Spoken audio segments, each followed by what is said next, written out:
I keep introducing myself. I think at this point probably everybody knows who I am. I'm Tony Dosett.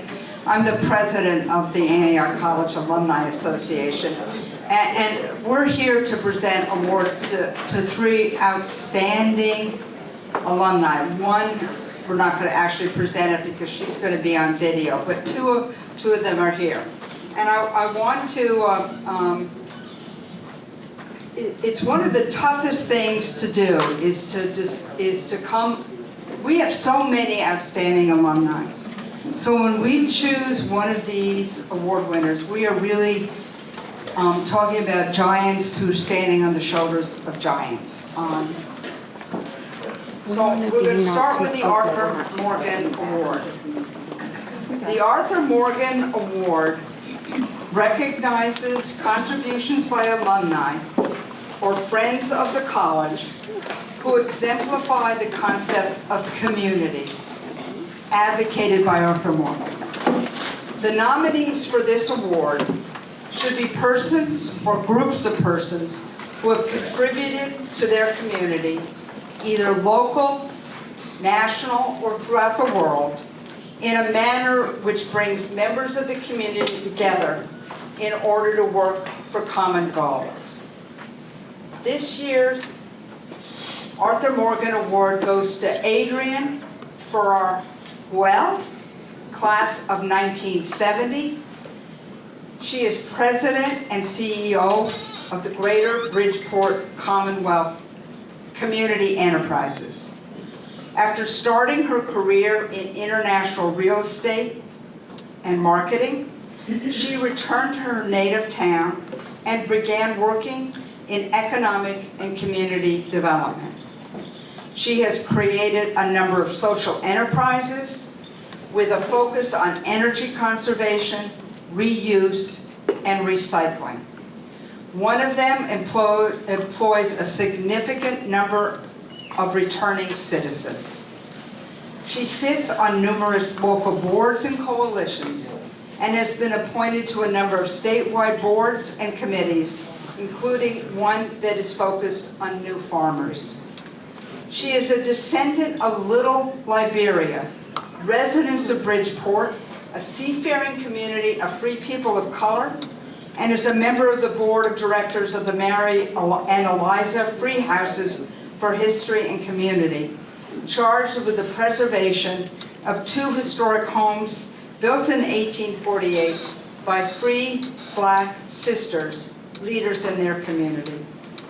Adrian majored in history and economics in Antioch and was in the first MBA class at Harvard to admit women. I am honored to introduce Adrienne Ferrara, recipient of the 2022 Arthur Morgan Award.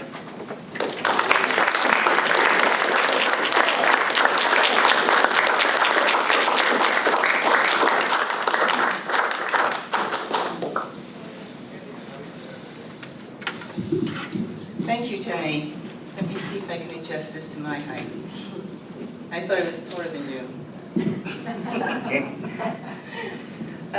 What an honor to be here at the occasion of this award ceremony, and I am especially honored to receive this award from an institution that got me started on a pathway that I'm still traveling. Antioch was a place that I came to escape Stratford, Connecticut. I grew up in a small town, New England town, from a very strong family, but very traditional, high expectations, and I could hardly wait to see what was on the other side of that, and to find a way to fulfill my expectations that the world held more than I was seeing around me in Stratford, Connecticut. So who was I at the time that I came to Antioch? I was 16, naive, family-directed, from a strong family whose belief in how to progress and get things done was underscored by success and by conservatism. Not political conservatism, social conservatism. But something told me that the story was not necessarily my story, and that there was more or something different to do. And Antioch's code of honor that you see over there, I noticed that this morning, when he had the triple three L's talking to us about education, Larry, Lisa, and Leon. Talks about social justice, but also by way of truth and development of individual potential. And it talks about having responsibility once you have that kind of freedom in front of you, and being honest and very respectful toward others. I thought that was a very, very good code of ethics, and demonstrated why this was a very good institution of higher learning. The educational excellence was something I was definitely looking forward to. So the first thing I did when I got here was to get my ears pierced and cut off my hair.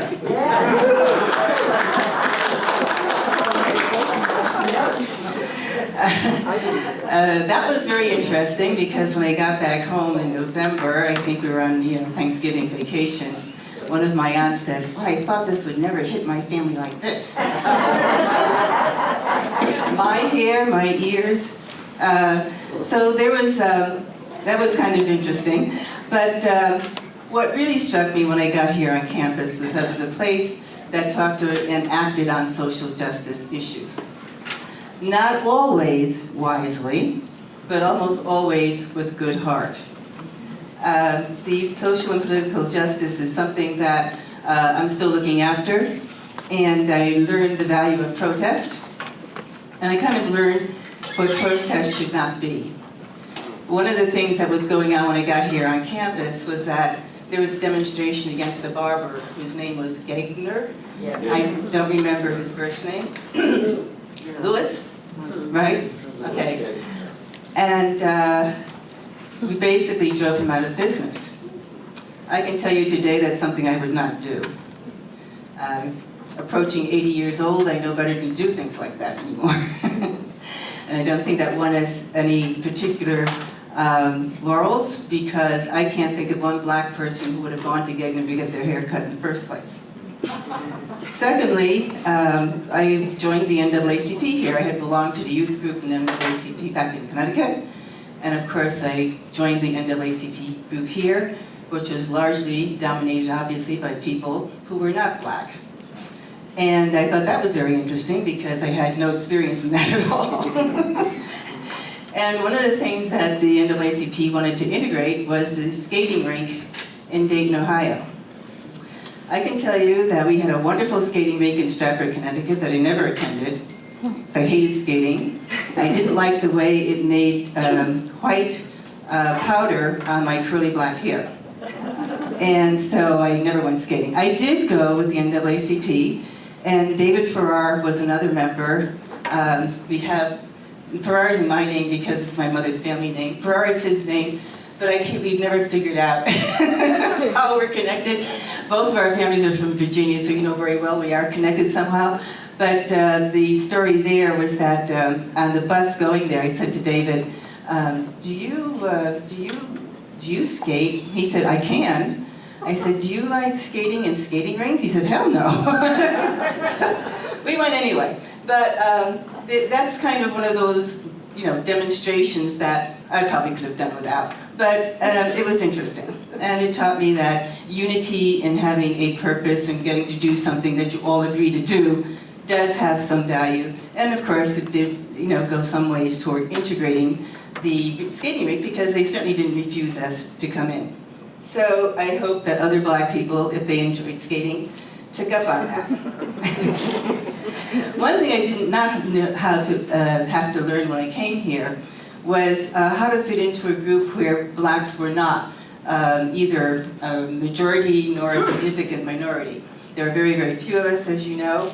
And I found that I was experiencing something that was interesting to me, is that they had a great commonality of purpose, a great appreciation for diversity of background, and a great capacity for moving forward together. That was something, and in those days, Antioch was much bigger in terms of student body than it is now. I think we were talking with Tony, I think we were someplace between 17 and 102,000 people altogether in 2 divisions. The lessons about social planning in the matter of having kind of common purpose, supporting each other in terms of the learning experience. That was all to the good. And I grew up in terms of understanding the need for that social and political change and how we could work on that together. And there was a lot of ideas on practicality, which I found is still important to me today, obviously. And that came from the COOP experience, the co-op experience, I should say, not the COOP. The co-op experience in terms of you get out there in an atmosphere and an environment that you don't know, and you have to make the best of it. For 6 months, for 3 months, whatever the term was. And basically, after all my years of business and involvement in different social ventures, and different ventures of all types, I can tell you that if you drop me in the middle of a desert and tell me to build a hotel, I'll get it done. That came from Antioch. So the project management aspect of things, I think, was extremely valuable and helped me to succeed in many, many projects that I've conducted, whether it was abroad or here. So one thing I wanted to do, because it was a history major, was kind of take you through what social justice meant back when we were on campus. I don't know how many of you are from the 66, 60s, early 60s era, but it was a tumultuous time. Lots of chaos. And if the young people today think that they're in trouble, we knew we were in trouble back then. We had a lot to overcome. So there were steps forward and steps backward. We know that history is not a continuum of anything. And when we first came to campus here in 1961, we were experiencing international chaos as well as domestic. So in the international scene, we had the Berlin Wall going up. We had American-backed Cuban exiles who failed in an attempt to invade Cuba at the Bay of Pigs. How many remember the Bay of Pigs? That was pretty dramatic. I was on a co-op in New York when one of my classmates, who was a young man, came up and said to me, "Oh, we are in such trouble, and I'm so frightened. If you want to sleep with anybody, you better do it now because you don't know what's going to happen." And I looked at him with these big eyes. Don't forget, I was like maybe 17 by that time. And I looked at him with big eyes and said, "It ain't going to be you, babe."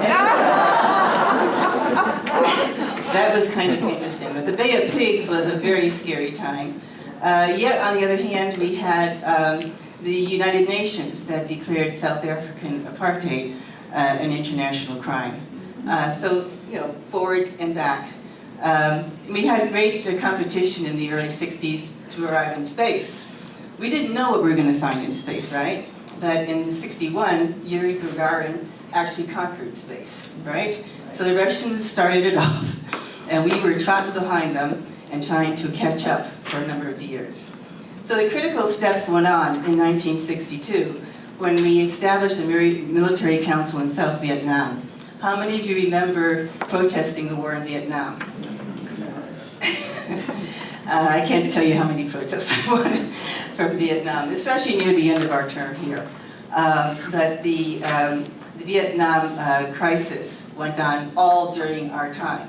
And I can tell you that it went on even when I was in my MBA program at Harvard, and Christian and I were able to celebrate the end of the Vietnam War in 1973, the year that we graduated. I remember that very clearly because we were sitting in one of our favorite watering spots and restaurants, and they treated us to a glass of white wine. So the Vietnam War, 1973, it went on for quite some time, and it upset all of us deeply for many, many years, a whole decade and more. And so in '62, we started to see a lot of the African countries gaining independence. And that's a great, flag-waving thing. Yes, we were making a big move on the international scene. There was a lot of positive things going on. On the other hand, we were still at war, in quotes, with Russia. And we had a long negotiation over the liberation of Gary Powers, who had been traded for the USSR. And that was a big, big discussion, if you remember. '63 brought even bigger crises because there we had the assassination of JFK. And I fully remember being in the amphitheater at the time when he was killed, and we had a service for that, and it dampened this, the spirits on campus significantly over the next weeks. The questions about how that happened, why that happened, I think didn't penetrate us. We just saw it as a major national crisis and a sense of, once more, we don't know where we're going. And that kind of uprooting us was very upsetting. On the other hand, we had Betty Friedan, who published The Feminine Mystique. How many women remember that? And that was a great milestone going forward for us because we federated ourselves behind the feminist movement both subtly and noisily. We stood up for ourselves, sometimes in very demonstrative ways, but subtly we knew that we had the green light to go forward with whatever projects we wanted to go forward with. And this was reinforced by the Feminine Mystique and by all the leaders of the feminist movement who came behind. And we'll talk about that in a few minutes. We also had the assassination of Martin Luther King Jr. We also had the great march, on Washington. I'm getting ahead of myself here. And the I Have a Dream speech. That was a great beacon for many of us, especially those of us who are more liberal than conservative. And the demonstration of all those thousands of people at the Washington Mall was just really overwhelming. To this day in Bridgeport, on Martin Luther King Day, the churches still have services, and we still have listening to a recording of Martin Luther King's I Have a Dream speech. It's just as moving as ever. And now we're talking 2022. The 16th Street Baptist Church bombing took place right after that. And then, of course, with Johnson coming in, he initiated the war on poverty. When I first came back from France after 28 years there with my beloved Christian and raising a family, I worked for ABCD, Action for Bridgeport Community Development. That was a 1964 creation, a CAP agency. Everybody has a CAP agency in their town. And that was thanks to this legislation. And in our CAP agency, we had energy programs, daycare programs, workforce training programs, and every other thing that people needed, especially help for our families. So that particular act was very, very important to us, that war on poverty, and then, of course, the Civil Rights Act of 1964, a big, big stepping off point for our country. So we lived through a lot of things that were really good and a lot of things that were really, really upsetting. The Great Society brought on the National Voting Rights Act the next year, 1965. We had the March on Selma that everybody remembers, especially since our dear departed John Lewis was carried in his coffin across the Pettus Bridge. I cried when I saw that on TV because I remembered him so clearly, and he came to Bridgeport where I met him during the time I was working for ABCD. Muhammad Ali rose to great fame at the same time that Malcolm X was assassinated. Go explain that. We had, again, forward step, some backward steps. And then getting to the end of our term, my term anyway, here, because I really didn't graduate in '70, as you know, I left campus in 1966.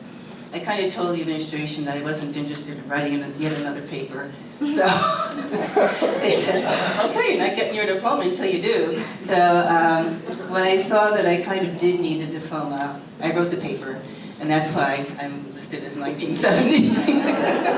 But my experience on campus was ended in 1966. And that particular year, we had the National Organization for Women that was founded with Betty Friedan and Pauline Murray. Do you know that they now have more than 500,000 members?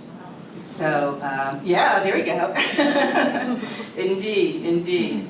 So all of that period led to a lot of upheaval and a lot of good things that came afterwards, obviously. 1966 didn't stop the world. And we know a lot of things that happened, both good and bad, that came after that A lot of African Americans, and I tracked that particularly, came to light as cabinet members like Robert Weaver. We had the execution of Che Guevara. I know people who actually sat down and cried when that happened. We had the biggest Vietnam War protest ever in DC. I was not present, but some other people were, I'm sure. The European Union was created. So there were a lot of good things that came afterwards, but we had a lot of grief, a lot of sadness that came afterwards with the assassination of Martin Luther King and with the assassination of Robert F. Kennedy. I'll stop the history lesson there, but you can see where I'm getting at. This is what we did while we were here was to answer all of that chaos and upheaval with a call for social justice. Basically, last night Luke Daniels had said that Antioch experience had made him unafraid. I think that's true. It certainly made me unafraid of confronting new things. It made me very aware of what kinds of policies and what kinds of programs can make an impact. I spent, as I said, 28 years in France, and I worked in real estate development. France, when I got there in 1973, was still suffering from some of the effects of after the Second World War. Interest rates were extremely high. A lot of people could not afford to buy their own homes. And the policy for the government was what? Buy down the interest rate so that people could afford to purchase homes. And we just built like crazy. In the time that I worked for my first job, the Nouveau Constructeur, I was involved in building 700 homes, and that was in a few years. After that, I worked for Cofield Abroad, which is an American company that had a big division in Paris. But the idea that everybody should be able to buy their home had to do with government policy. And we were busy exploiting that. Also, the energy efficiency. That was really part of what we were doing. Gas prices were out of sight. It cost a fortune to heat your home. So France had a policy of turning toward electric heating. And so therefore, we were going to have very energy efficient buildings. And we did. They were basically like having one of those styrofoam plastic egg containers. Nothing came in, nothing went out, and the circulation of the air was controlled. So even though you were purchasing a home where the interest rate had been brought down so you could afford it, you had a home that was energy efficient. Like coming back here to the United States in the beginning of the year 2000, I'll never forget my mom saying to me, well, I think it's time for me to go into one of these independent living places. You can have the house, I hope you can afford the heat. So she wasn't worried about affording anything else, the heat. And she was right, because she had a wall that was completely glass, facing a lake, which is beautiful. But guess what? The west wind was constantly coming through that glass. People just were building, and that was built in 1973, her house. So people were really not concerned at all in the 1970s, 80s, or 90s about energy efficiency, which of course is no longer the case. So I'm going to close before I bore you all with a lot of stuff, but the experience of building in France did show me a lot about how you can be effective in terms of policy. And my work coming back to work for ABCD and then creating Greater Bridgeport Community Enterprises really had a lot to do with that experience, with the experience of social justice here at Antioch, and with the experience of having worked in a number of co-op situations where, like I said, you're dropped in the middle of a desert, you got to build a hotel, go do it. So right now what we're doing is working a lot through statewide programs and employment for formerly incarcerated individuals. We're working on zero waste programs and recycling, especially in mattress recycling. And there we were instrumental in getting the policy and the law passed in the first place and served as the pilot program for that, and we're still doing it today, 6 years later.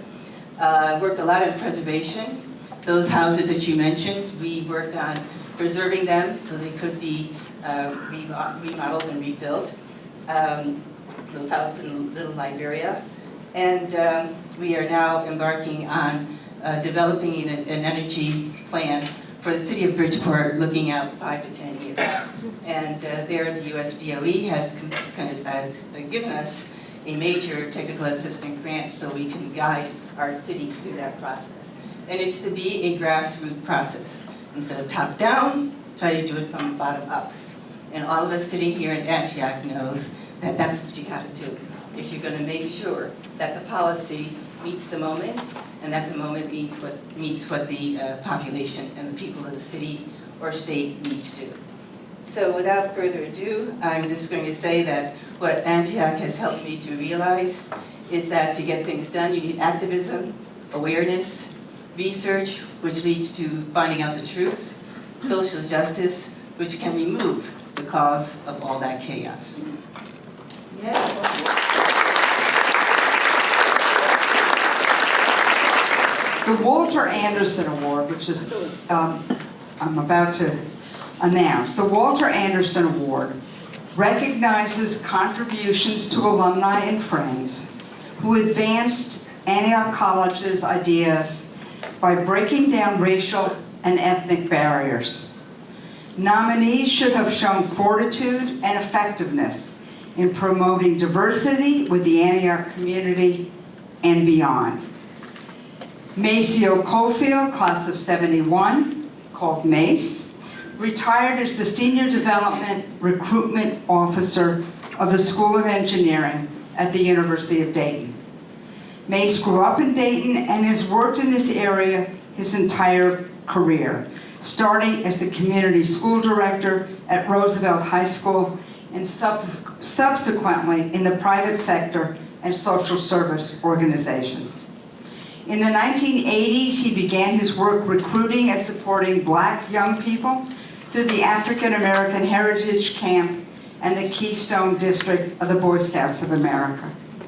While at UD, he was responsible for recruiting minority students to the School of Engineering and was instrumental in helping the school to achieve the highest percentage of minority students in the entering classes of any of UD's colleges and schools. He also worked with the Air Force Research Lab, located at Wright-Patterson Air Force Base, to recruit future minority leaders in the defense industry. In 2009, he initiated the Minority Engineering and Technology Enrichment Camp for young men, bringing exceptional high school seniors to come to UD to develop their interest in engineering. Like so many Antiochians, he is a community activist and a dedicated volunteer.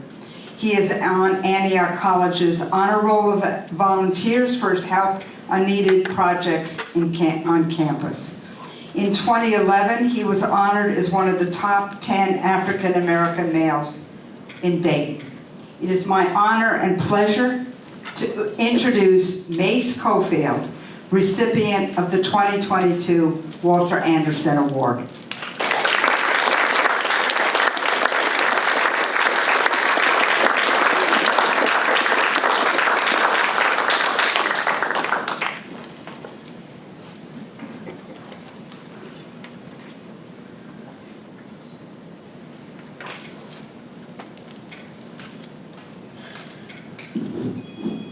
I thought I was taller than you, Tony.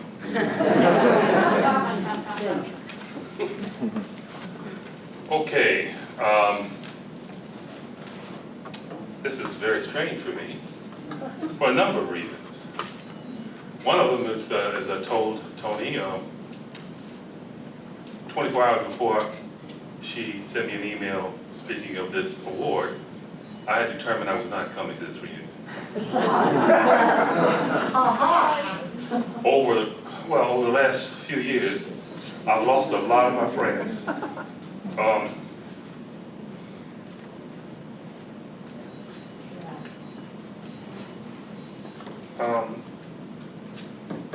Who join me here each year, every year. Robin King, Les McClellan, a lot of people. And so I wasn't coming to see no ghosts, but y'all ain't ghosts.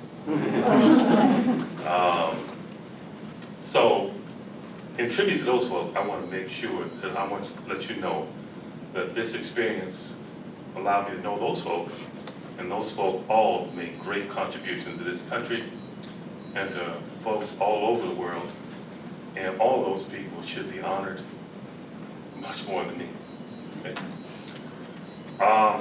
And then it got even more interesting because if I had to choose somebody to receive the award from my entering class, it would probably be Sue Marshall, who was in Washington, D.C., working with homeless folk or unhoused and making great strides. So it's just, you know, why me?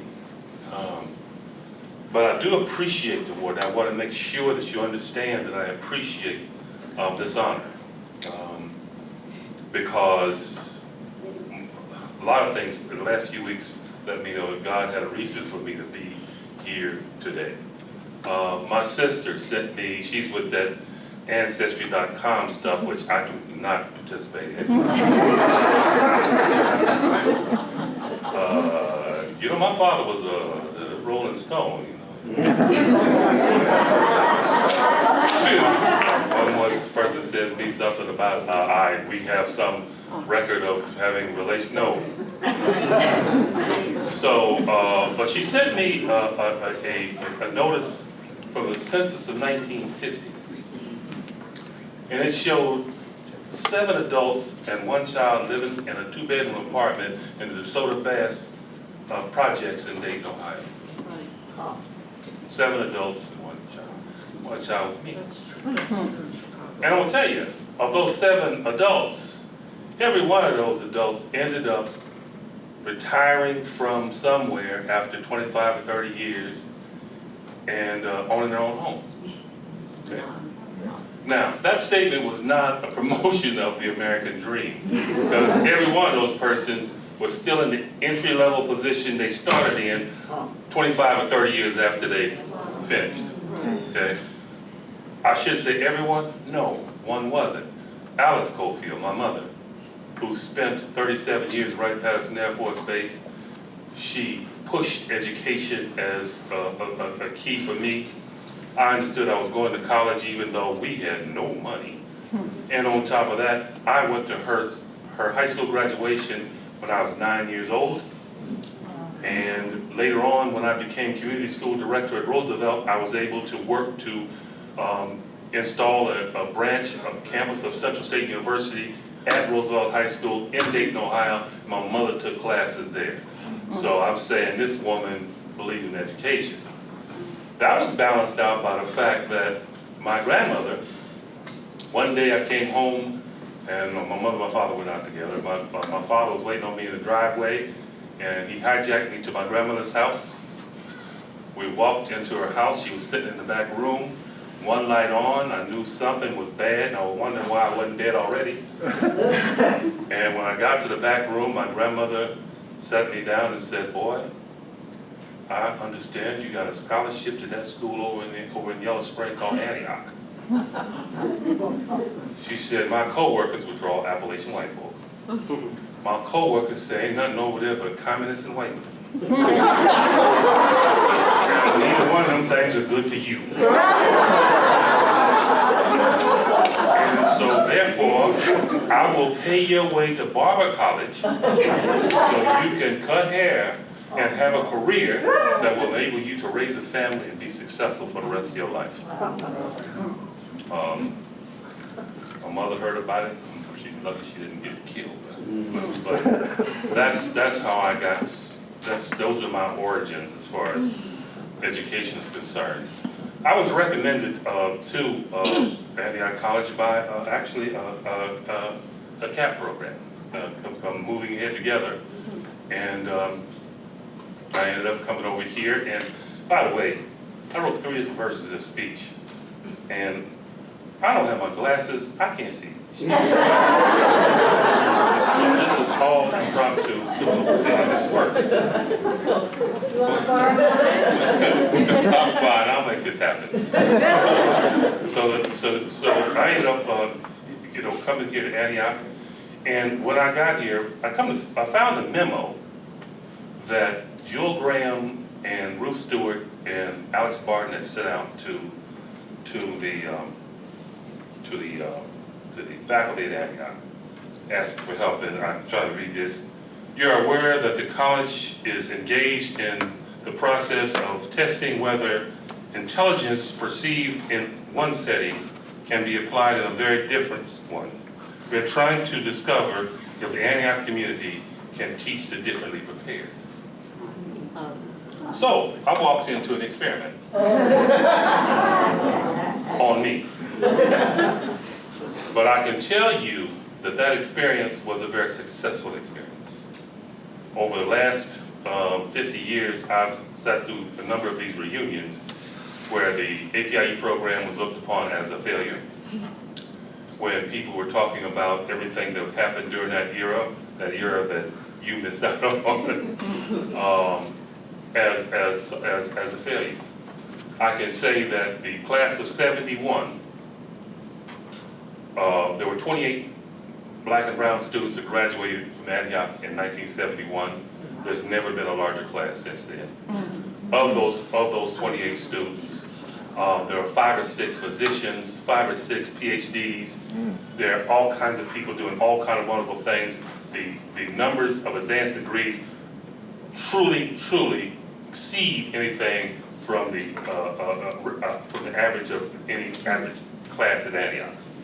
So I don't give a shit how they got here. They got educated here, and they made great success.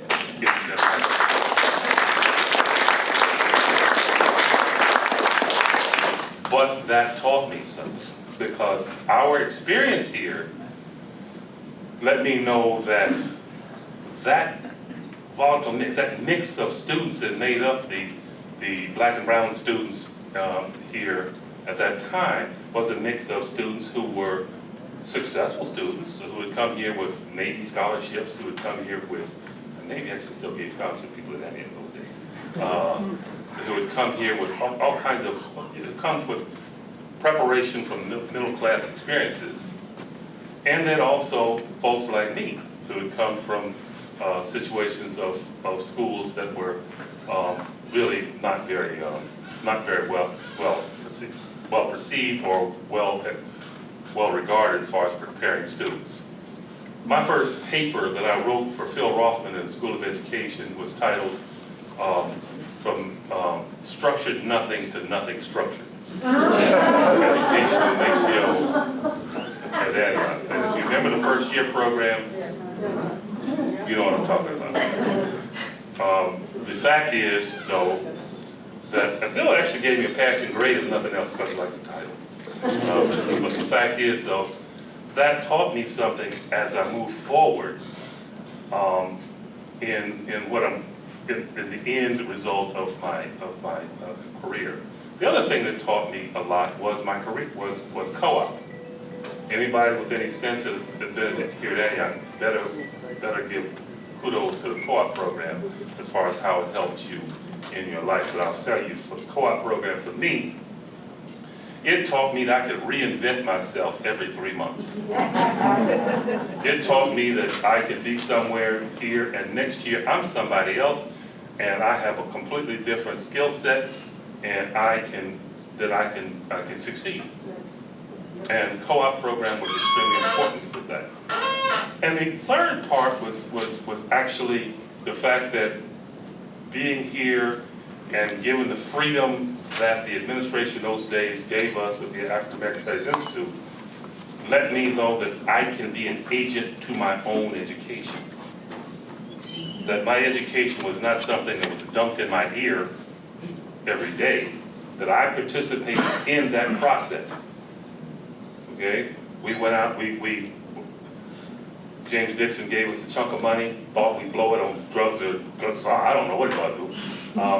But we ended up using that money to hire professors from the University of Chicago, black PhDs from the University of Chicago, and they came in once a month, lectured, we taped them, we ran a university within a university.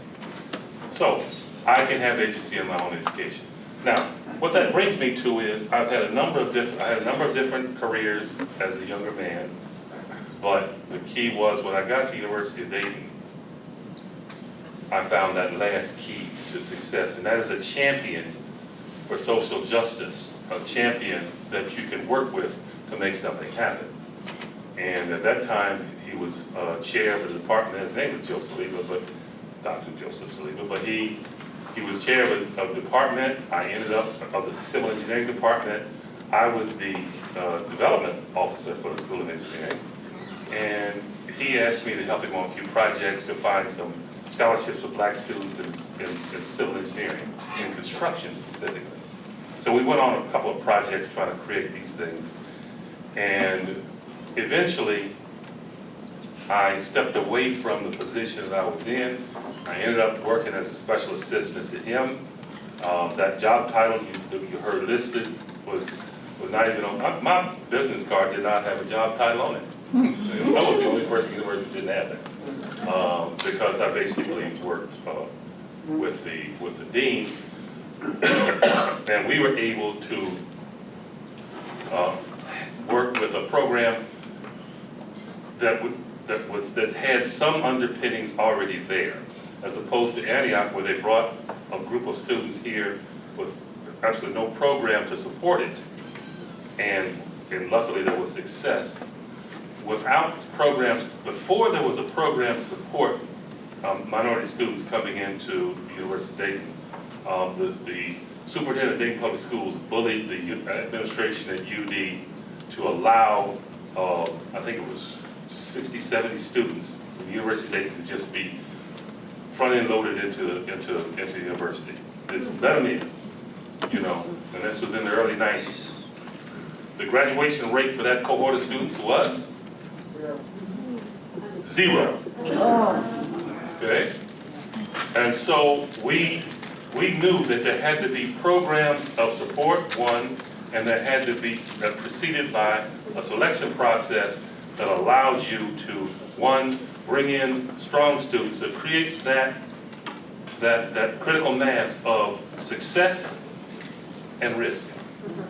You know, if you're going to bring some students in that there's some risk for, you bring some successful students in with them, so that as they work, and you create a family atmosphere, you create an atmosphere of togetherness, which we have at APIE and what we had with the minority engineering program at UD. You create a program together so that you create student mentors, and you have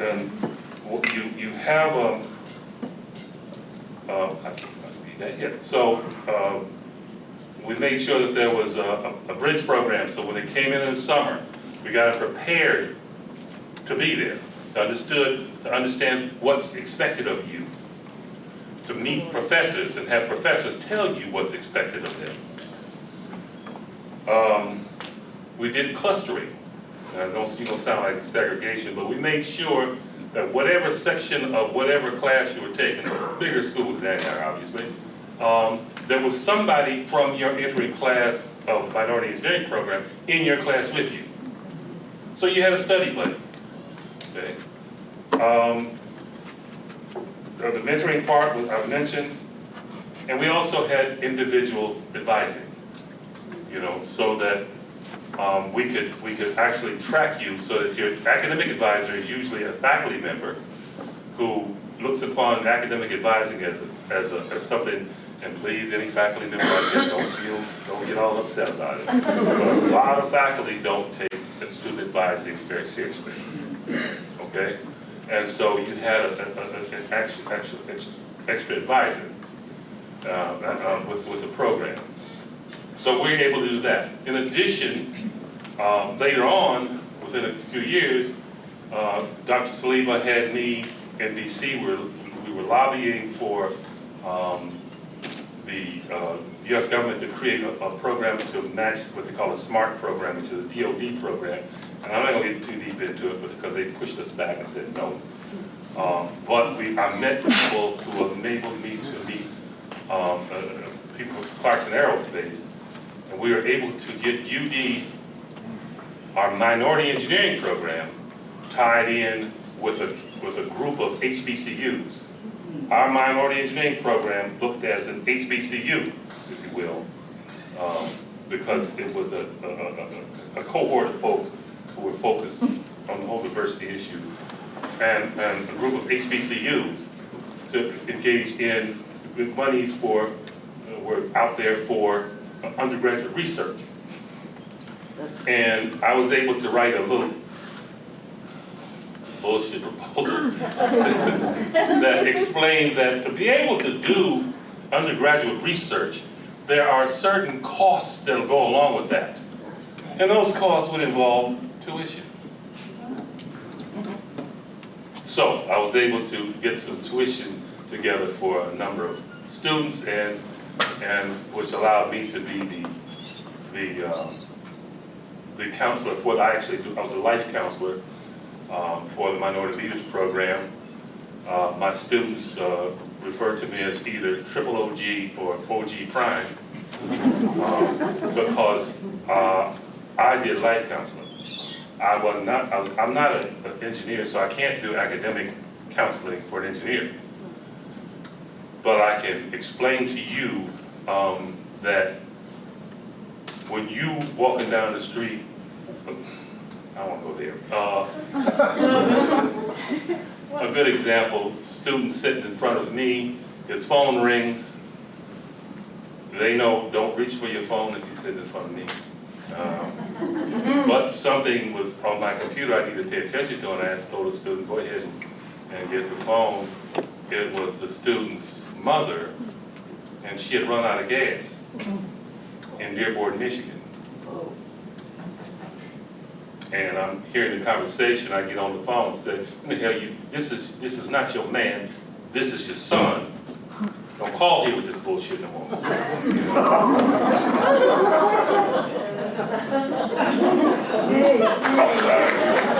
Sometimes, and I'm not blaming the victim here. Don't do that. I mean, I just don't, you know what I'm saying? Bottom line is, sometimes you have to do life coaching for young people. You know, I had a young man who was trying to raise his youngest brother in his dorm room. You know, because his mother and father had kicked his youngest brother out. Nowhere to go. So now you're working with the boy to get his brother in Horizon School, which is a crappy charter school, but he was in school. Bottom line is, those are the kinds of things that sometimes some students come to school with. They come with baggage. Students, and this is not a cultural thing, this is a poverty thing. Students come with baggage that is not the norm for, you know, every student. So all those kinds of things were things that we were doing for the Minority Engineering Program, Minority Leaders Program, and then the third part I thought was necessary. We need a feeder system for this. I went back to Joe and said, Joe, I want to start a camp for minority males. And somebody said, well, what about females? We had a women in engineering camp that's been existing 50 years. So that was not a necessary thing for me to look at. But minority males, and I hate the phrase when I say an endangered species, because endangered species are protected by the government. This species is sometimes hunted by the government. So the bottom line is, we're able to get a camp going. Joe said, give me 15. I said, Joe, give me $15,000. Would you match it? I mean, I'll match it. And you say, why $15,000? I ain't gonna tell you why, but Jim Dixon gave us $15,000. Things get silly in my head sometimes. But we are able to take that $30,000 and create a camp that exists last 10 years, a decade. We brought 30 young men from all over the country. Every year there's from at least 10 states. We brought in kids who were academically strong, again, that mix again, and risks. You know, I had kids who were on the autism spectrum. You can be on the autism spectrum. That don't mean you can't do grades. That don't mean you can't do engineering. You know, you can do all kinds of things. And so we had that going. We had 16-year-old boys are an interesting group of people because if you pull them out separately, 16-year-old boys as a herd are predictable. they're awful. But if you pull them out of the herd, I learned that with Boy Scouts. Take a 16-year-old boy from projects, inner city, tough dude and everything, you take him out in the woods, and let an owl hoot or whatever, you got somebody crapping their pants. So, you know, so when you take a 60-year-old boy from all over the country and bring them in, they get to reinvent themselves for a minute. And so you see any school teachers out there? Anybody classroom? Okay. How would you think of if you saw 16 boys pushing and elbowing each other to get to the board to show off the equation they did? How they did it faster than them? Huh? We had that at camp. We had that at camp because the boys wasn't trying to outman each other. You know? And we had boys from all kinds of different skill levels. I was watching the boys, they over there on the phone, everybody's looking at the phone, and I'm thinking, these boys looking at the porno or something. One of them is doing some dunks that are just crazy. But that very night, he was elbowing people out the way to show his academic prowess in math.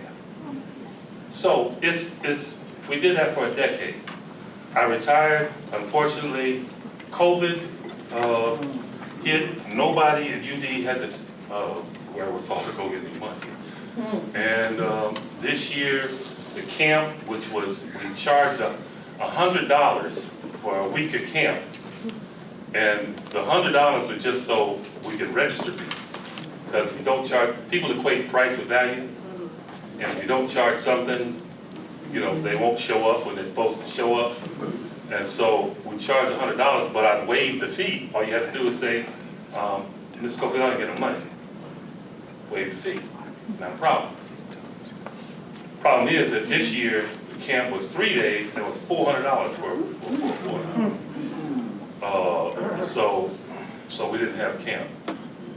But I say we, I'm not there anymore, but the fact is, though, I did get a call from who was down in Hamilton. They're going to give me $40,000. So we will be negotiating with the university to see if I got the money, you got the game. You know, simple as that. So that was a presentation. It's all over the place. I'm sorry I didn't have the concise thing.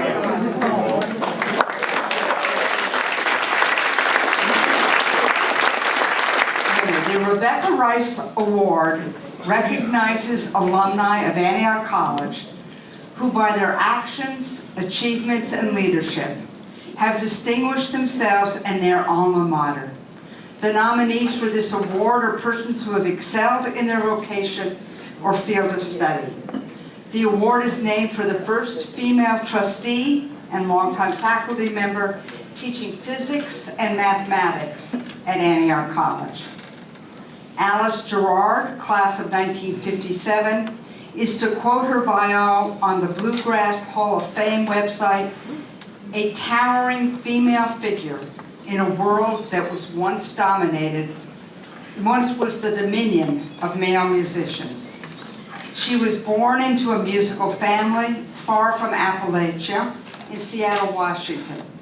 She enrolled at Antioch in 1953 and became part of the emerging bluegrass and folk music scene. In 1956, she married fellow Antiochian Jeremy Foster, who was also a folk musician. When they moved east, she became part of a circle of friends that included Hazel Dickens, Bill Monroe, and the Stanley Brothers, all to become major figures in bluegrass music. She and Jeremy returned to Yellow Springs in 1959, continued their studies, and hosted what was the first bluegrass concert on a college campus in the United States, here in Kelly Hall. You can learn more about that concert if you Google Antioch Bluegrass, and that concert will pick up. She began recording and became active in Southern folk tours, which had an activist nature supporting civil rights, union rights, and social justice. Alice was also the champion of old-time music and musicians, and in 1987 founded the Old Time Herald and began the process of donating a lifetime of collected material to the University of North Carolina at Chapel Hill. By my reckoning, she has been singing, composing, and performing for 70 years. Like so many Antiochians, she is multifaceted. In addition to the above, she is an archivist, a writer, an editor, and a professor at Duke and UNC Chapel Hill, where she taught a course in documenting traditional music. Throughout the 90s and 2000s, she continued to record, tour, and manage festivals. In 2001, the International Music Association bestowed its Distinguished Achievement Award to Alice. And I hope it is now my honor and pleasure to introduce Alice Gerard, class of 1957, recipient of the 2022 Rebecca Rice Award. She will be speaking to us and singing on this video. Hello everyone, while we're waiting for the virtual version of Alice, my name is Marianne C. and I, like Alice, am a lifetime member of the International Bluegrass Music Association based in Nashville. And I've met Alice and talked with her about her years in Antioch because we do the same kind of music, and she is an incredible resource for all of us who do bluegrass. She and Hazel Dickens, were a really unusual combination. Hazel was a real hill person, and she wrote very from the heart Appalachian kind of music. Alice had a more more urban kind of background, which hopefully we'll see more about that. But the two of them had really distinctive voices. And this was in an era where the music of bluegrass evolved with male bands. Bill Monroe, the Stanley Brothers, many, many more male acts. Now, sometimes Bill Monroe had a woman in his band, but she played bass, or, Bill was the star. And there were a couple of women in more of the country music scene, which was old-timey kind of country. And they might be sort of a chick singer, but they were kind of the eye candy and a nice voice in the band, but it wasn't a women's band. Hazel and Alice were a women's band, like the first real bluegrass women's band. And they garnered enormous respect because of the quality of their music. And they got very socially active. They were part of the kind of Pete Seeger portion of authentic acoustic music, and very involved in the labor songs and era of the 50s and 60s, where so much of that kind of music was really a part of the culture, or the counterculture. And so they had a really interesting bridge between this very authentic, largely kind of conservative hill music kind of origin, and the more progressive liberal kinds of circumstances where there were protest marches and places where they could perform. So she has a unique role in the history of American music, and she's a gracious and charming person. I've seen her perform a number of times, and like I said, I had a chance to meet her.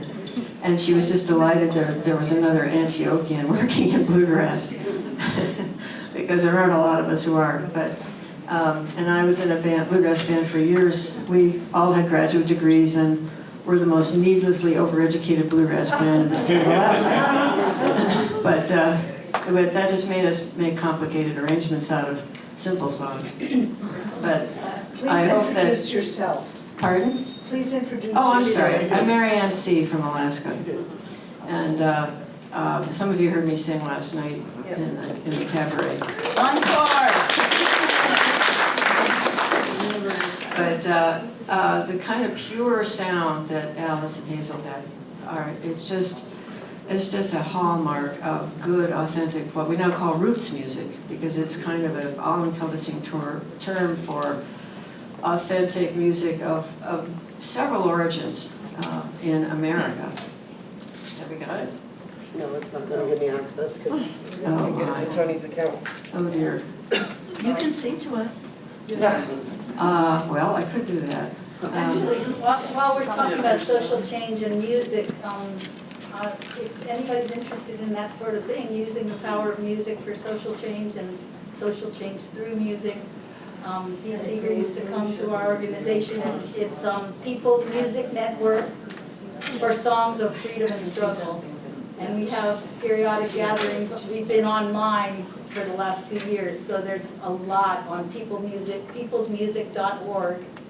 A lot of videos of our concerts and our open mics. And there's workshops on songwriting. There's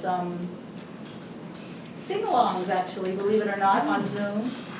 And there's lots of things. You might like it. It's really a wonderful community, and it's kind of like Antiochians.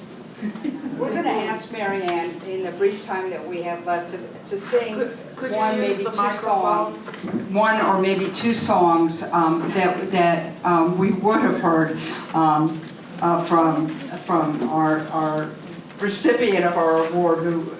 So let's go ahead, sing some songs. Sing. Oh, I see a hand. Yeah, you had mentioned Googling Antioch bluegrass. Is that something that would be useful to do here? No, Okay. well, I mean, it would be useful to do at a later date. You can see a piece that was written, that was published on PBS about that first concert. It has nothing to do with this video, so, and I apologize tremendously. Catherine? I think what we will do is we will send you all a link to this, to everybody who came to reunion, and you'll be able, we'll figure out how to get you to see it, because it's she did a wonderful job. Yeah, she did a spectacular job. The problem is yeah, that maybe she has to that's give us permission to use it, and we didn't know that. And we So- didn't know, and we can't seem to get the system to work. I apologize tremendously. We will send a link to everyone so they can hear Alice's presentation and listen to her voice live. She's an amazing woman. I had no idea. She's an amazing woman. Yeah, thank you very much. Mary Ann, sing us a song. Maybe All a right, give us a sing-along. song. This is not one that she wrote. Cy Khan wrote this, but it's the kind of song that she performed, and it has this sort of social context as part of it. Excuse me, I wasn't planning on this. At the east end of town, at the foot of the hill, there's a chimney so tall that says Aragon Mill. But there's no smoke at all coming out of the stack, 'cause the mill has pulled out and it ain't coming back. And the only tune I hear is the sound of the wind as it blows through the town, weave and spin, weave and spin. Now I'm too old to change, and I'm too young to die, and there's no place to go for my husband and I. And the only tune I hear is the sound of the wind as it blows through the town, weave and spin, weave and spin. There's no children at all in the narrow, empty streets. Now the mill has shut down. It's so quiet I can't sleep. And the only tune I hear is the sound of the wind as it blows through the town, weave and spin, weave and spin. Now the mill has shut down. It's the only life I know. Tell me where shall I go? Tell me where shall I go? And the only tune I hear is the sound of the wind as it blows through the town, weave and spin, weave and spin. And the only tune I hear is the sound of the wind as it blows through the town, weave and spin, weave and spin.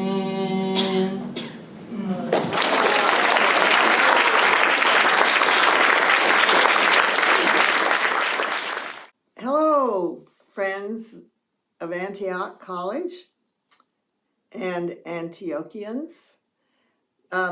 First of all, let me say my name is Alice Gerard, and I'm very honored to be the recipient of the Rebecca Rice Award, and so sorry that I couldn't be there to receive it. I would love to go stomping around Antioch and see all the changes and everything. It was a very important place to me back in the day.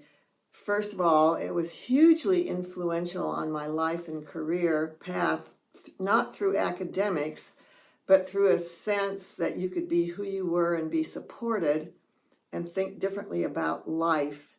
And even if you didn't really know your career path, it enabled me to discover one. And Antioch was the start of a life in music for me and music-related stuff. And that's all I've ever done, and it's taken me down many wonderful roads. And I just had to make some notes for myself to sort of try to figure out what I was going to say here. I had no idea when I first went to Antioch what I was going to do or why I was there, really. Those were the days of get married, have a family, and leave it to the guy to make the living.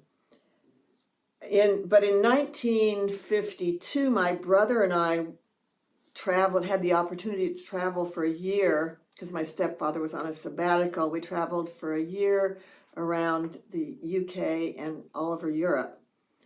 And we stayed in youth hostels, we rode bikes, we hitchhiked, and it was a completely eye-opening experience for me.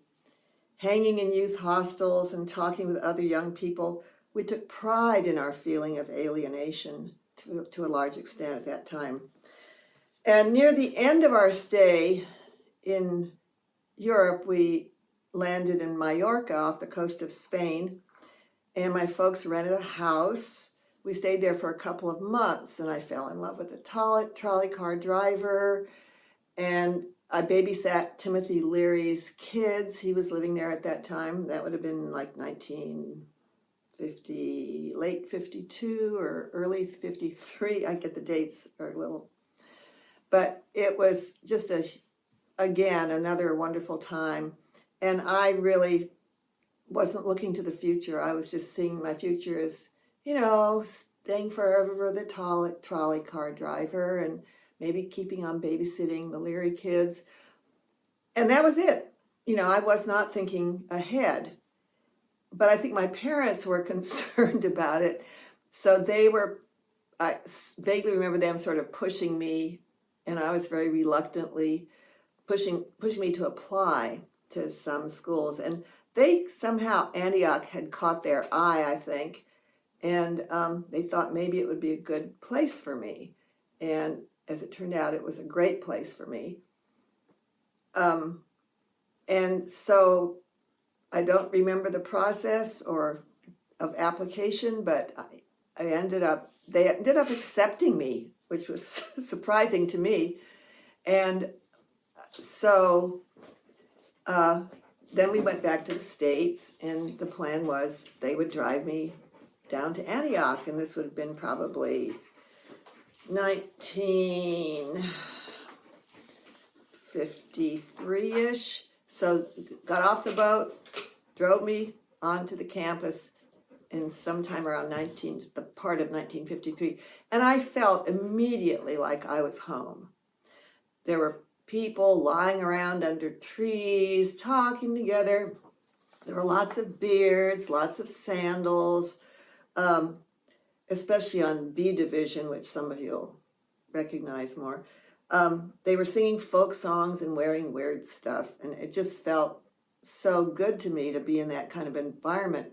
And I started, trying to learn how to play the guitar at first, and then learning to sing some folk songs, and people would help you, you'd ask people to show you a chord and they'd help. And I made a lot of friends, especially Jeremy, who was a physics major, very bright but not doing too well, I think due to the fact that his grandfather was Albert A. Michelson of the Michael-Morley experiment, wherein they measured the speed of light. And so I think that was a heavy family weight on his shoulders. But he was in love with traditional music and happened to have a copy of the Harry Smith Anthology of American Folk Music, which had come out for the first time in 1952, and was a very strongly influenced many young people who were sort of into folk music but wanting to listen to maybe more authentic stuff than Susan Reed or John Jacob Niles or whoever, and or the Limelighters or the some of those other bands. And so he loaned me that copy of music, and I just fell in love with Clarence Ashley's playing of the Cuckoo Bird that was on that set. And I started looking around for other places to find the music, so I went to the Antioch College library, and lo and behold, there was a 78 recording there of a woman named Texas Gladden from Southwest Virginia. And she was singing an unaccompanied ballad called One Morning in May. And that has been a song that has stayed with me down through the years. I performed it a lot. And so I'll sing you a couple of verses of it. But it's basically a woman's version of the Streets of Laredo, which, as many of you probably know, is about a cowboy who got syphilis, I guess it was. And this is about a woman that got. So my friend Reed, who's you don't see just yet, will give me a C note. And I'll sing a couple of verses, maybe the first and last verse. Again, Reed? Yeah. Already forgotten it. Seems like you have plenty of time if you want to. One morning in May, I spied this young lady all wrapped in white linen, all wrapped in white linen, as cold as the clay. And that's the last verse, which is similar to one in the Streets of Laredo. And the first one is, when I was a young girl, I used to seek pleasure. When I was a young girl, I used to drink ale out of the alehouse and into the jailhouse, right out of the jailhouse and into my grave. Come, Mama, come, Papa, and set you down by me. Come, set you down by me, and pity my tale. My poor head is aching, my sad heart is breaking, my body salvated, and hell is my doom. Go send for the preacher to come and pray for me. Go send for the doctor to heal off my wounds. My poor head is aching, my sad heart is breaking, my body salvated, and I'm bound to die. I want 6 young ladies to bear off my coffin.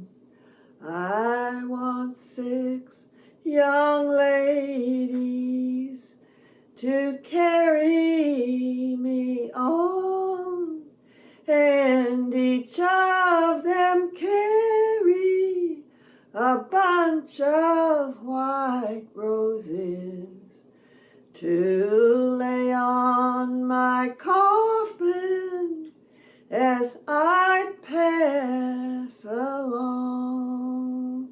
And then the last verse, which I did first. One morning in May, I spied this young lady, all wrapped in white linen, as cold as the clay. Anyway, those dark kinds of songs really appeal to me. I don't know why. That's maybe a day for any psychologist who's graduated from Antioch to deep into, but I just love sad songs and mournful kinds of sounds of traditional music.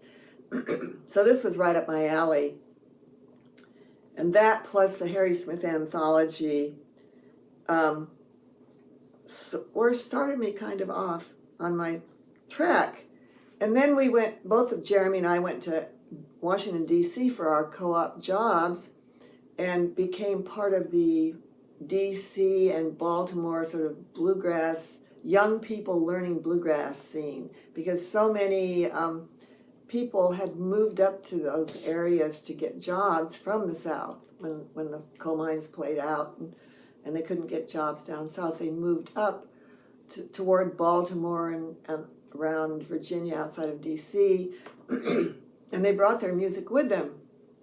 So you could go into any little bar on the street corner in Baltimore and hear a bluegrass band. Plus, so this would have been maybe about 1957 or so.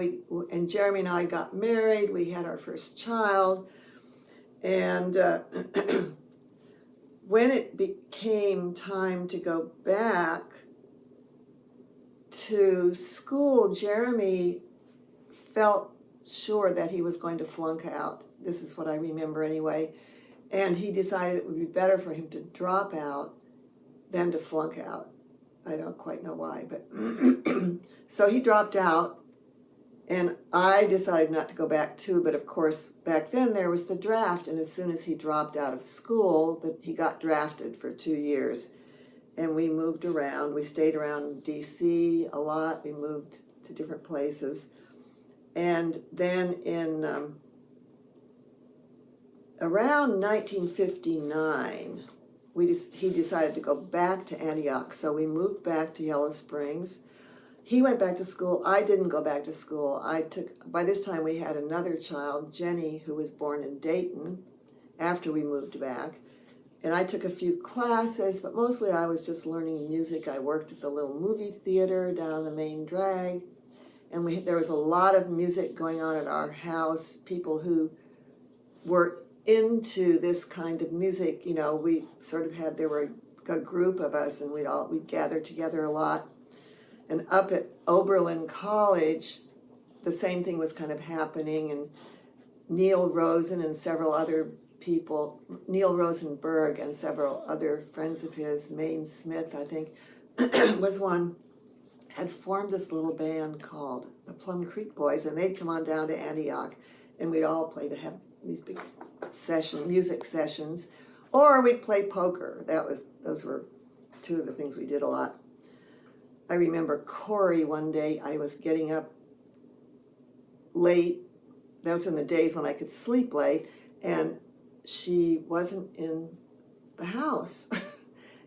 But there were like a dozen eggs, sort of cracked and lying around in this bowl, lying around on the table, dripping on the floor, and she was gone. But the nursery school, the Antioch Nursery School, where I think a lot of would-be teachers worked on their college jobs, was very near the house we lived in. And sure enough, I went over there, and she had wandered over there. She dressed herself, put a little jacket on backwards, and wandered out to the nursery school. My daughter Jenny was born in Dayton. I remember right after she was born, we went home and we went, the first place we went before we went home was to Goldie and Calm's place.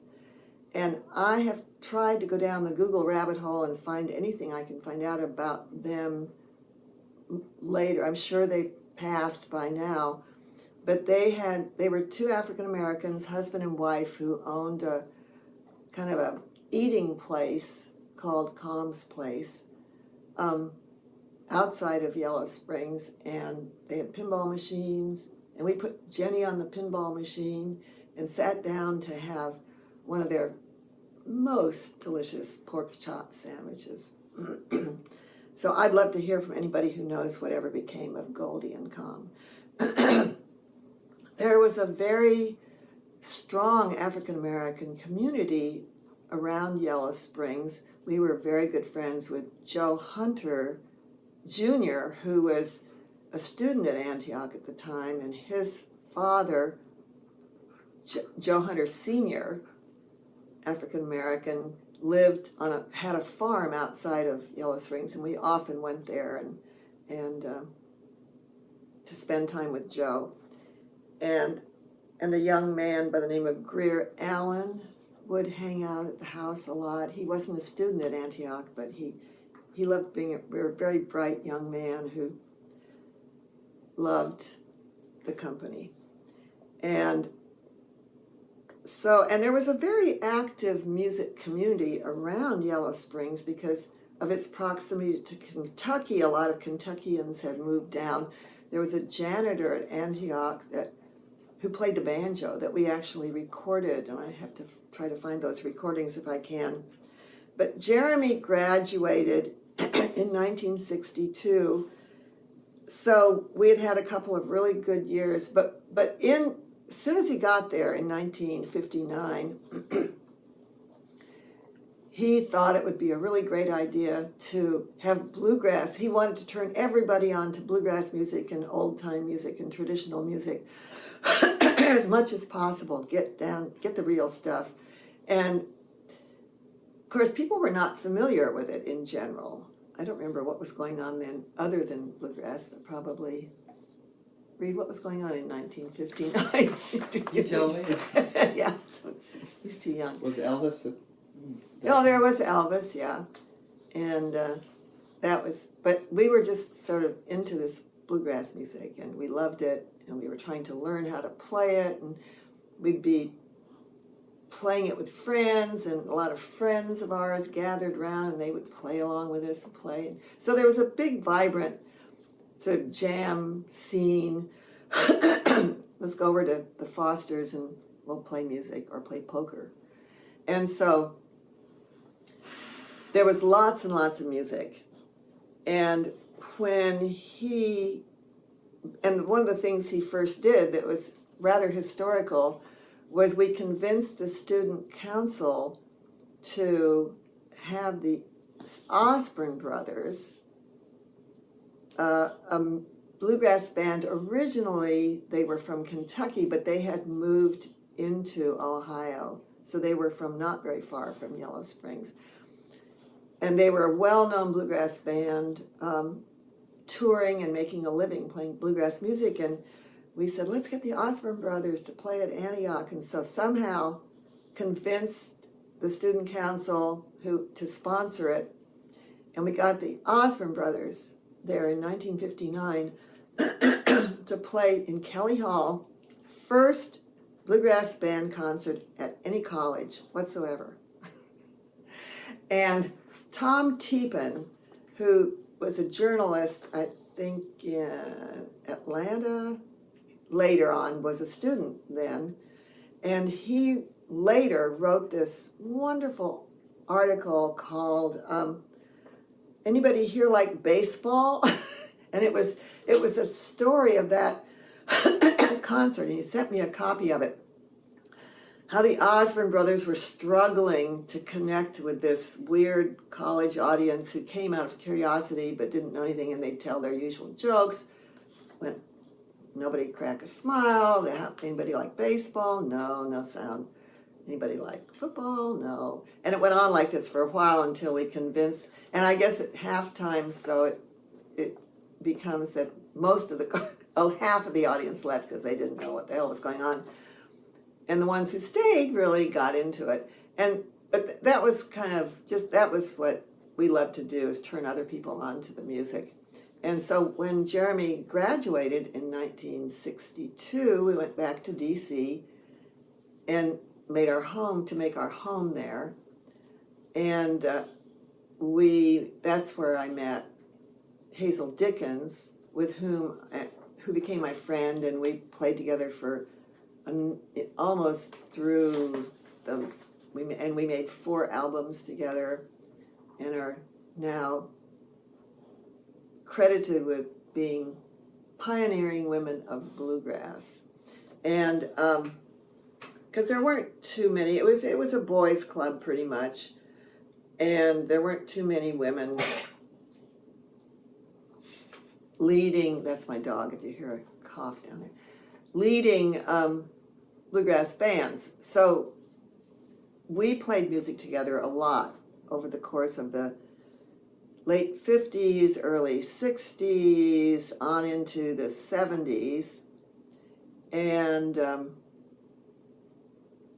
that was kind of the start of a more or less of a career. But I always really liked not just playing music, but taking pictures of musicians, and the idea of collecting, going to visit traditional musicians and learning from them and recording them and documenting them. So that always that was part of the music that I was into. And we recorded, Hazel and I, we recorded, we worked, we toured. I stayed around DC, and then Hazel passed in 2011. And but also during this whole time I was doing other things. I made a film along with Cece Conway and Les Blank called Sprout Wings and Fly, which was the story of a wonderful old fiddler by the name of Tommy Jarrell, who was from Mount Airy, North Carolina. And I moved to Galax and lived there for about 8 years, documenting music there. And while I was there, I started a music magazine called the Old Time Herald. And throughout the 70s and 80s and 90s, I played in several different bands. And many bands. I won't name them all here, but all my recordings are available either through my website or Bandcamp.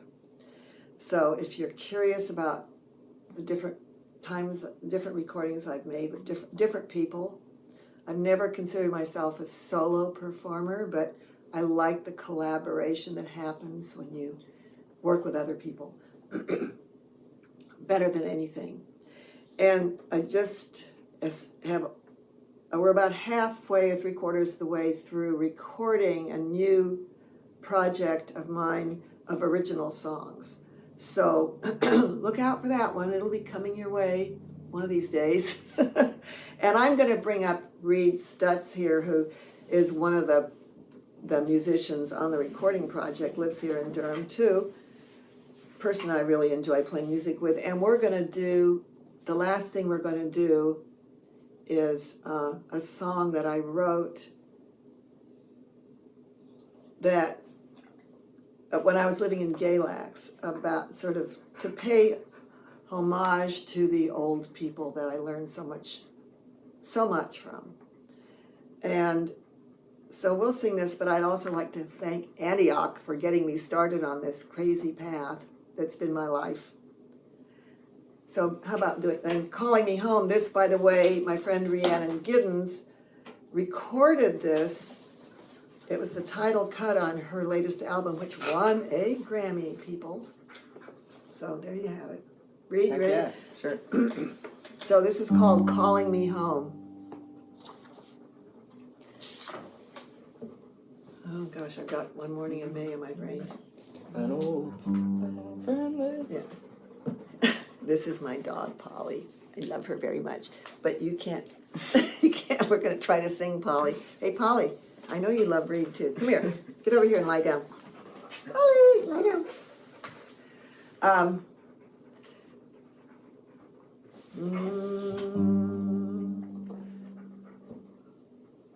An old friend lay on his dying bed, held my hand to his bony breast, and he whispered low as I bent my head, "Oh, they're calling me home, they're calling me home.